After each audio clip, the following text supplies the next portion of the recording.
Yeah, I think so. The first thing we did was me, David, and Joey took him to the THSCA Coaches Association, where he can meet the leaders of that organization. And I think that the knowing the area, knowing the coaches, knowing who's out there in that time period was vital, because we were so, time was of the essence, so we had to hurry.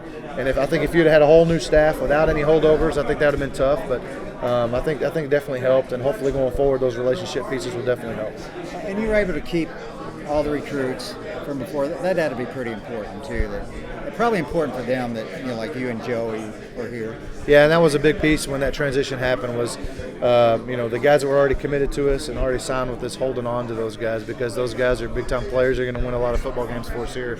And so when that transition happened, we reached out immediately through the transition. We told them, as soon as we know something, you'll know something, and really tried to do a great job of that. And I think it's a testament to Baylor, is these guys want to be here. When a coach I think people chose Baylor because of Baylor. They didn't choose it because of me or because of Matt Rule. They chose it because Baylor's Baylor.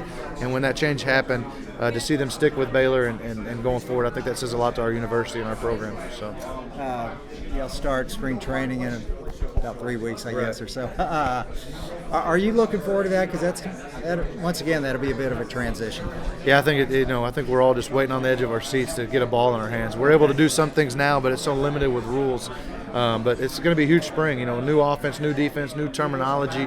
New coaches getting to know personnel. Me working with a new position, and so all those things coming together, we've got to get to work, and we've got to take every second of those 15 practices and use them to our advantage, and it's going to be vital, and it's going to propel us for the fall. So, what do you like about Coach Fedora, working with him so far? Well, it's a guy I've always respected. I've kind of known him through the grapevine, and been a guy I've always looked from afar and wanted to be around, and I've just been so impressed with what he did at Carolina, but to sit in a room with him every day and hear his offense and how he wants to be as an offensive coordinator and what we're going to do offensively. We've got the same beliefs and the same philosophy. But the thing I'm probably most impressed with is with his resume and his all the things he's accomplished, the humbleness of listening to ideas of myself, Coach Munoz, Coach Wickline, Coach Johnson, all of us, and sitting in there and doing whatever's best for the program. So he's a winner. He knows what it takes to win. He knows the importance of winning, and so he's always going to do what's best for Baylor because he wants to win. So thanks, Shawn. Good to see you, buddy. Yeah. Okay, have you considered getting a nickname after a food group now? After a food group? After a food group with the new coaches coming Oh, out. no. I'm sure I could easily get one, as much food as I like to eat, but no. Hopefully Sean Bell will just – everybody just – don't ask Joey that question. I'm sure Joey would have some type of nickname for me. Taco. God. Yeah, Taco, you're right. I'm sorry, no, that's not going on. That's all good. Okay. Was it kind of a culture shock from Coach Rule to Coach Aranda? I don't think it was a culture shock. I think it's a different style. It's two different people. You look at the way they talk, the way they interact with players, it's all going to be different. No program and no head coach is going to be the same. But when you get down to the nuts and bolts of it, it's ultimately the same thing. Coach Aranda believes in hard work and discipline and doing what's right all the time, and he's ultimately an X and O guy. It's a big football guy, and Coach Rule is the same. So when you get behind different accents and different ways of saying this or saying that, it's ultimately the same thing and saying those same objectives. So. Initial impressions, Coach Aranda seems to be a little bit more low-key. Yep. Would that be inaccurate? No, that's accurate, and I think he'll tell you that. I think Coach. One of the things that Coach Rule, was phenomenal at was he was a great speaker. I mean, his dad, son of a pastor, a guy that was away with words, and Coach Aranda's a great speaker as well. He's got his own style and his own flavor, but he just does it differently, and so I think both styles work. And you see, and there's a million ways to do different things, and but like I said, ultimately it's about interaction with players, building a program, and X's and O's and winning football games. And I think we'll be very pleased with Coach Aranda and how he does that. So. Okay, there had to be, with the changeover, there had to be a little bit of, heart palpitations while you were waiting to find out what was going to happen. Yeah, Mac handled it, in the classiest of ways, and he met with each one of us individually, and he even told us, he said, nothing's guaranteed. It may be a couple guys stay, all stay, maybe none of you stay, and so. as a Baylor alum and a guy that believes so much in this university and this athletic program, I ultimately wanted to stay. So that was nervous to see. But then when Coach Randall was hired, I think I was one of the first guys he met with. And when I walked in that room, didn't really know what to expect. And when he said, I want you to stay, here's what I want you to do, and would you be willing to do this? Would you be willing to do that? Once those conversations were had, it was definitely a good feeling to still be a part of this and keep building what we've started. So. How do you see your role in helping maintain continuity as the new coaching staff comes in?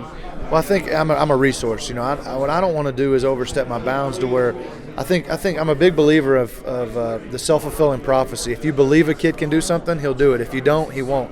So I've tried to really, give my opinion and give my thoughts, but at the same time allow the new guys the opportunity to formulate their own opinions, because I think with a change comes a change. And so a kid that may have been unsuccessful for our last staff, I want to give them the opportunity to prove to this staff that, hey, that's a fresh start for them as well. So I've been a resource for them when they've needed it, and voice my opinion when I felt it was needed. But ultimately, I want to be just a team player and build around what's already here and help Coach Randall whatever he sees fit, and whatever these guys see fit for our guys. So now, Coach Fedora said almost the exact same thing, that he didn't even look at film from last year because he wanted to create a clean impression. Right. Yeah, I think that says a lot. And especially for me, Coach Wickline's asked me multiple times, what about this guy? What can he do well? What can he do well? So I try to be cautious of what I say, because I want him to see it on his own. Maybe my eyes saw it this way, he could see it that way.